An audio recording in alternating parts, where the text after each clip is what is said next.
Hey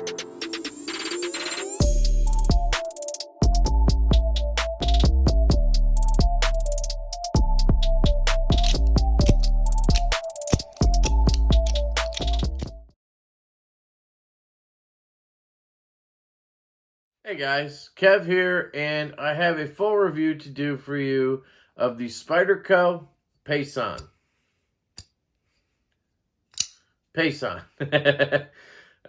This is a Peter Rossetti design brought to life by Spyderco. Really interesting one here, guys. I'll tell you right away, I don't like it, and let's get into why, right?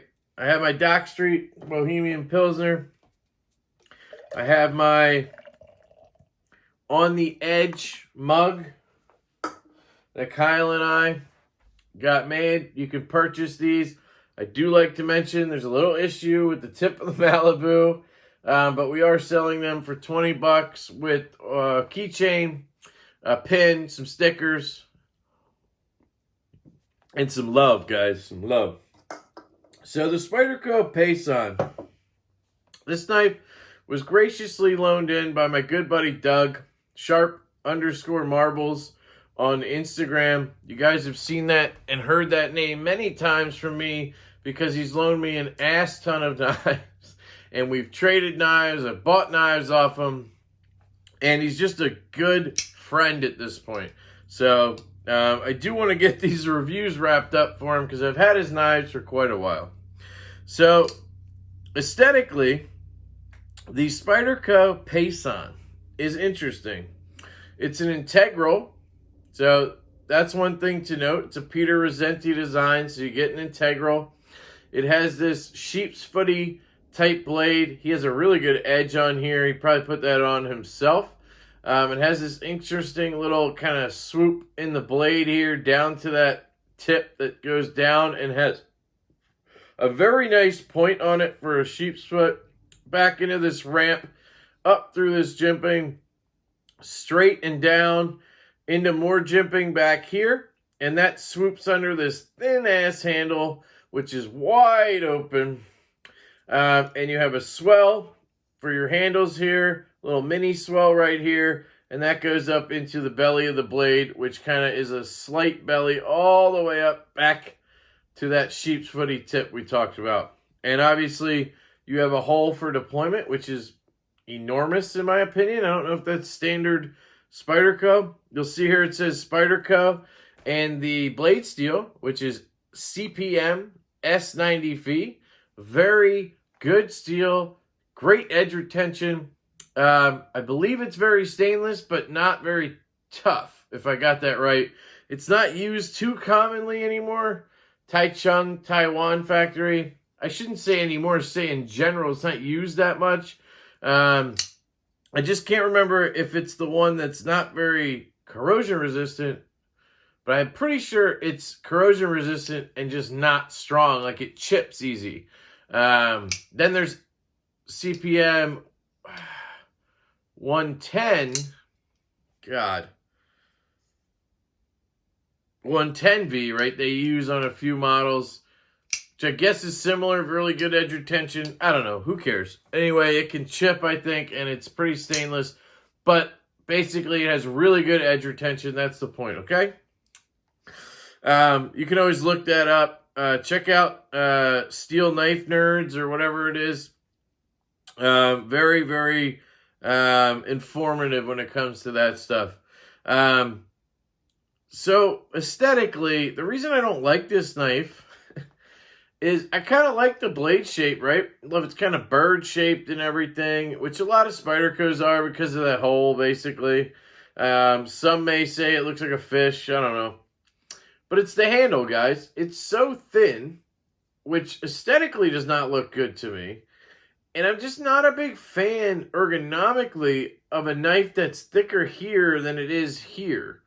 It just feels backwards to me. It feels wrong. It feels like somebody could just rip it right out of my hands because, you know, I don't have as much grip back here, right? I don't know. That's just my thing with thin handles like that. Also, this being a frame lock, because it's an integral, makes it so hard because of the lock bar. It's so hard to not put pressure on it. Even right-handed, if you try to like thumb flick, you can lock that lock bar down pretty easy. Although I will say it doesn't necessarily hinder the action too much because the D10 on this knife is stupid weak, right? Oh shit! I almost just flung it. Like it's stupid weak on this knife, the detent. So when you put a little pressure on the lock bar, you're almost helping the detent. It almost like stiffens the detent a little. So I can Spidey flick it sometimes. Right now it's going well. Other times when I'm just kind of sitting around trying to use it, I can't get it out. Or, I just get fingers in the way and I always feel like I'm going to drop it. Always. Because it's just so damn thin. But yeah, back to ergonomics. It's kind of comfortable like this. But it just feels wrong because it's thin back here. I don't know a better way to explain it. It just feels wrong. And then you have this big blade that's huge, like hanging out of there. And it just seems off to me. Something is just not right, it feels like. I like the build. I like integrals. I like Peter Rosenti, but I just never end up loving his stuff. The thin handles kind of gets to me every time, I guess. It must be what it is. And then with integrals, detents are really hard to nail, and it never seems to be right for me. So, anyway, that's kind of aesthetics and ergo. Action, like I mentioned, very light detent. So sometimes it'll fly out like that because I put pressure down. Other times it'll just kind of leak out and lock up. Sometimes it won't deploy because I'm locking the lock bar down. It's just all over the place, always different. It always feels different, which may be another reason why I never feel safe holding it, because it never comes out the same. Like, I don't know, it's weird. The closing action is pretty good. I mean, you see there, once it gets past that detent, it pretty much just drops. There are skiff bearings in here, according to Doug, so that could obviously help. I do want to note there is an immense amount of lock stick. You can hear it here. Ow. Like it hurts to push the lock bar over. So that's not good, of course. And again, it's so thin that you just can't get like a comfortable spot to get where you want to go. Then I'm locking the lock bar down. I don't know. It's just, I don't know. That's action. Cutting. It's good. I mean, it's got a great edge on it. I don't know if that's because of Doug. It has this, what would you call this? I think it's a flat grind that goes about 3/4, 2/3 of the way down. His edge is very well done. It's pretty thin behind the edge. Doesn't look stupid thin. But again, it's like a mirror edge on here. It cuts very well. But I think that's more Doug than Taiwan, or Taichung. Centering is pretty much dead on there. So that's fine. Yeah, carry, it's okay. I felt very uncomfortable carrying this in my left pocket just because of the detent, how easily that could have just opened up and then cut me, If I reach in and hit this jimping or something and accidentally open it, and then the next time I go in, I got a pair of scissors waiting for me.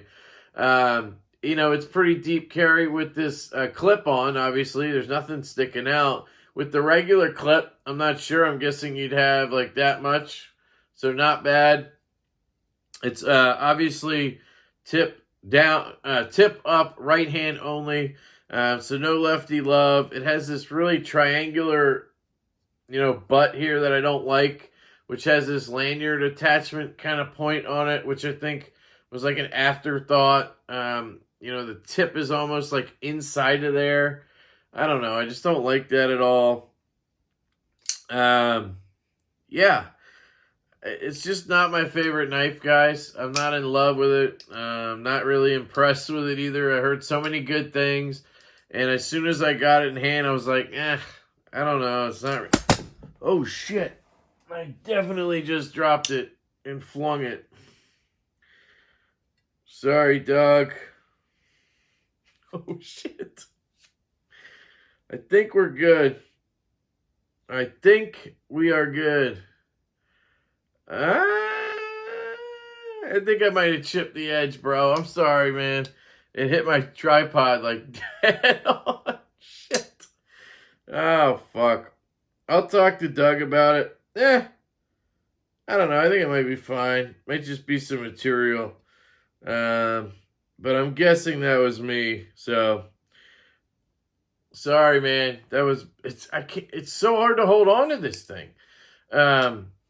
Anyway, that's gonna help me wrap this up. Accidentally dropping this. So sorry, Doug. I'm sure he'll be fine with it, but I still feel like an absolute dick for that. Does look fine though. Maybe a little nick came out of there. Could probably strop that out in a second. Anyway, value. I don't know what these go for. I think they go for like $600 on the secondary or something. To me, it's not worth it. I get why. Integral, titanium, S90V, Rosenti, all that stuff. Yeah, it's just not for me, guys. And I would never pay that or come close to paying that. I don't know what they were new. Hopefully like $400. But here it's coming back. Apparently it's coming back this year. So if you like this model, here you go. I absolutely don't like it at all.